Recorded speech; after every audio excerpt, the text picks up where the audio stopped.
Doctor గారు అట్లాగే corona లాంటి విపత్కరమైనటువంటి పరిస్థితుల్లో కూడా డాక్టర్లు తమ ప్రాణాలకు కూడా లెక్క చేయకుండా ఎన్నో సేవలు ప్రజలకు అందించారు. అసలు ఇవన్నీ మనం ఎలా చూడాలంటారు? అలాగే సమాజానికి డాక్టర్ బీసీ రాయ్ గారి సహకారం ఎలా ఉంటుందంటారు? చాలా మంచి ప్రశ్న అమ్మా. ఎందుకంటే డాక్టర్స్ అంటే అనేక రంగాలు ఉన్నాయి. ఉదాహరణకు నేను కిడ్నీ స్పెషలిస్ట్ని, కిడ్నీ ట్రాన్స్ప్లాంట్ చేస్తుంటా, రోబోటిక్ సర్జరీ చేస్తుంటాను. అలా అనేక ఇతర రంగాలు ఉన్నాయండి. గ్యాస్ట్రోఎంట్రాలజీ ఉంది, లేకపోతే బ్రెయిన్ సర్జరీ, న్యూరో సర్జరీ ఉంది, హార్ట్ సర్జరీ ఉంది. ఎవరు ఏ రంగంలో ఉన్నప్పటికీ, ఏ స్పెషలైజేషన్ అయినప్పటికీ కూడా వారి పరమార్థం ఏంటి అంటే మానవాళి యొక్క మనుగడని కొనసాగించడం, వాళ్ళ కష్టాన్ని దూరం చేయటం, తద్వారా వాళ్ళు సంతృప్తి చెందడం. మేము వైద్య రంగంలో ఉన్నామంటే ఇతరుల కష్టాన్ని తీర్చితేనే మేము ఉండగలిగాం. అంతేగాని మేము హ్యాపీగా ఉండి వాళ్ళు ఎవరైనా కష్టపడుతుంటే పట్టించుకోకపోతే వాళ్ళు ఈ రంగానికి అనర్హులు.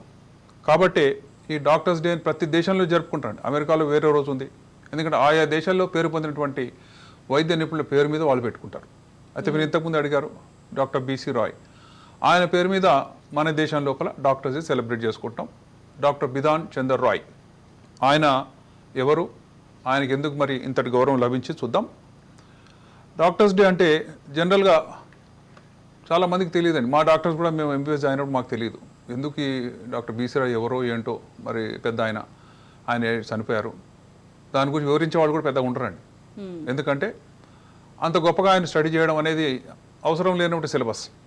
వాళ్ళ సబ్జెక్ట్లో బిజీగా ఉంటున్నారు తప్పితే. ఈయన డాక్టర్ బిధాన్ చందర్ రాయ్. ఈయన 1988లో పుట్టారు. 1888లో 80 సంవత్సరాలు జీవించారండి. జీవించి 1 జూలైన పుట్టారు. అదే రోజు కూడా స్వర్గస్థులు అయ్యారు. అందువల్ల birth and death anniversary same. ఈయన ఎక్కడ పుట్టారు? బీహార్లో పుట్టారు. పుట్టిన తర్వాత ఆయన మ్యాథమెటిక్స్లో మెట్రికులేషన్ చేశారండి. ఇప్పుడైతే చూస్తే బైపీసీ వేరు, ఎంపీసీ వేరు. అప్పుడు ఇంటర్మీడియట్ చేస్తే మీరు రిటర్న్ వెళ్ళొచ్చు, మెడికల్ ప్రొఫెషన్కి వెళ్ళొచ్చు, లేకపోతే ఇంజనీర్ కూడా కావచ్చు.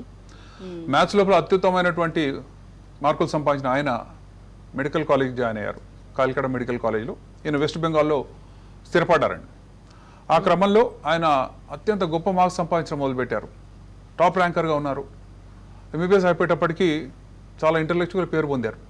పేరు పొందిన తర్వాత ఆయన ఫర్దర్ ఎడ్యుకేషన్ అనేది అప్పట్లో అంటే బ్రిటిష్ సమయంలో అండి, స్వాతంత్రం రాని సమయం లోపల ఆయన చదువుకున్నది. ఇండియాలో పెద్దగా పోస్ట్ గ్రాడ్యుయేషన్ లేదు. నేను వేరే దేశాలకు వెళ్ళినా ఆయన తృష్ణ ఉండేది. ఈ క్రమంలో ఆయన తన తోటి డాక్టర్, సీనియర్ డాక్టర్ యొక్క సర్కార్ గారు, ఆయన సౌమిత్ర సర్కార్, ఆయన బిడ్డని ప్రేమించారు. వాళ్ళిద్దరు ప్రేమించుకున్న తర్వాత పెళ్లి చేసుకుంటా అని అడిగారండి ఆయన్ని. అయితే ఆయన మాట్లాడింది ఏంటంటే, నువ్వు పెద్దగా పేరు పొందలేదు, నువ్వు కేవలం ఎంబీబీఎస్ డాక్టర్వే, నీకు నా బిడ్డని ఇవ్వడం నాకు ఇష్టం లేదు.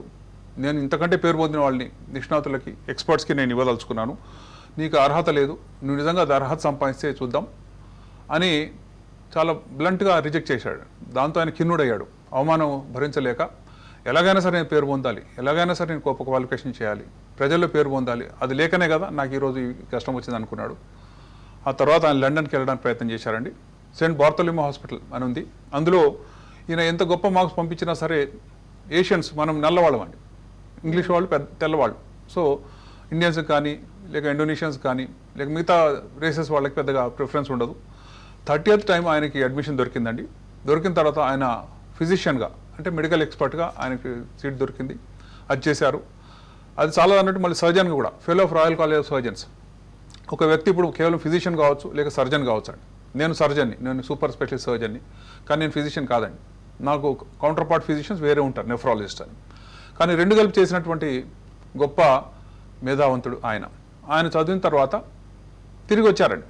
తిరిగి వచ్చి భారతదేశంలో నేను సేవ చేయాలి అని కల్కటా మెడికల్ కాలేజ్ ప్రొఫెసర్గా జాయిన్ అయ్యారు. ఆ క్రమంలో డాక్టర్ సౌమిత్ర సర్కార్, ఎవరైతే ఆయన సీనియర్ ఉన్నారో, ఆయనకు 5 మంది బిడ్డలు. అందులో కళ్యాణి అనే అమ్మాయి నేను ఇష్టపడ్డారు. ఆమె కోసం మళ్ళీ వెళ్ళారండి. ఏమైంది, నేను ఇప్పటికైనా నేను డిగ్రీస్ పొందాను, ఇప్పుడు నేను ప్రొఫెసర్గా పనిచేసుకుంటున్నాను, మరి నాకు ఇస్తారా అని అంటే ఆయన కళ్ళనీళ్ళు పెట్టుకుని చెప్పింది ఏంటంటే, మీరు లండన్కి వెళ్ళిపోయిన తర్వాత, మీరు అమ్మాయితో ఒక మాట కూడా చెప్పకుండా వెళ్ళిపోయిన తర్వాత ఆమె చాలా డిప్రెషన్ గురైంది. నేను 2-3 పెళ్లి చేయడానికి ట్రై చేశాను, కానీ ఆమె అంగీకరించలేదు. ఆ తర్వాత ఆమె ఆత్మహత్య చేసుకుని చనిపోయింది. ఆ షాకింగ్ న్యూస్ వింటే ఆయన ఒక్కసారిగా కుప్పగొలిపాడండి. అరే, అలా జరిగితే ఇక నేను జన్మలో పెళ్లి చేసుకోను, నా జీవితం అంతా కూడా వైద్య రంగానికి, నా కుటుంబం అనేది ఉంటే దాని మీద ప్రేమ కలుగుతుందేమో, అందువల్ల నా జీవితాన్ని అంకితం చేస్తాను అని ఆ టైంలో భీష్మించుకొని తర్వాత ఆ జన్మాంతం బ్రహ్మచారిగా ఉండిపోయాడు. ఆ తర్వాత అనేక ఉన్నత శిఖరాలను అధిరోహించాడు. అందుకేనేమో ఈరోజు మనం ఆయన పేరు మీద హ్యాపీ డాక్టర్స్ డే చేసుకుంటున్నాం.